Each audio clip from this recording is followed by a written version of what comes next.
We have a quorum. Public hearing. Individuals may address the city council about any items not included on the agenda. Speakers are required to state their name and address for council records and limit their remarks to 5 minutes. Generally, the city council will not take official action on items discussed at this time, but may refer the matter to staff or a committee for a future report or direct the matter to be scheduled on an upcoming agenda. Anybody want to speak? I certainly would if no one else is going to. Prior to the last City Council meeting on June 17, 2013, Theresa Scorsett properly applied for a spot on the agenda to raise the issue of Sister City defunding and shifting the funding to purposes which benefit all residents of Little Falls.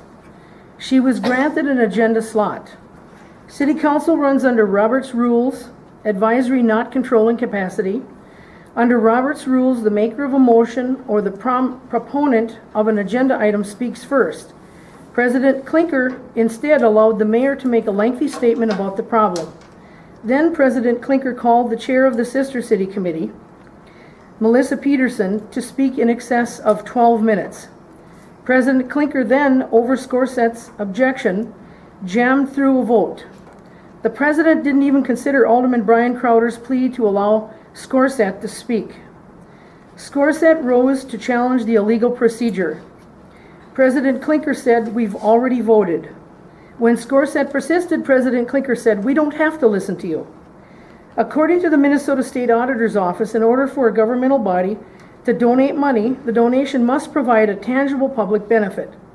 The city is squandering $3,000 of city revenues every year to subsidize a posh travel perks program for 20 to 25 French foreign residents.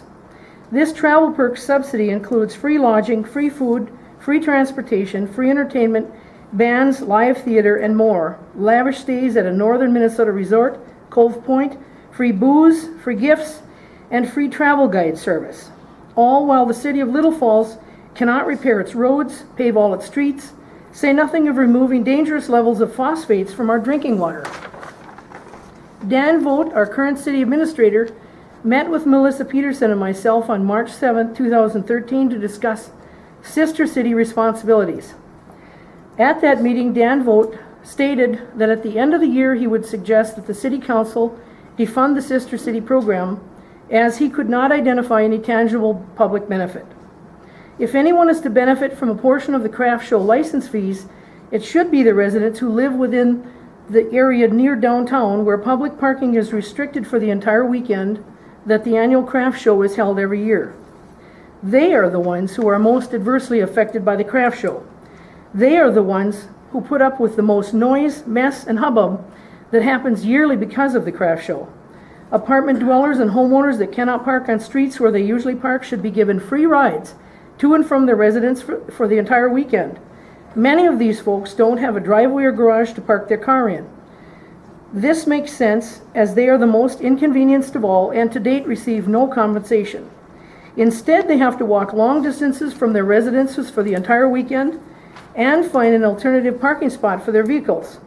City ordinance does not allow parking in the same spot for more than 24 hours, so they also have to reposition their vehicles so they're not issued a parking citation. Why are they imposed upon, while the French residents are allowed to reap benefits those city residents are entitled to? I expect city government to obey its own rules, and the rules common to all Republican representative bodies, not to blatantly favor its preferred outcome and silence any criticism. Yes, President Clinker, you do have to listen to even those who disagree with you and bring your waste into the sunlight of public debate. Council does have the authority to set its own rules in this chamber. What the council must not do is apply the rules differently for some. This is clearly wrong.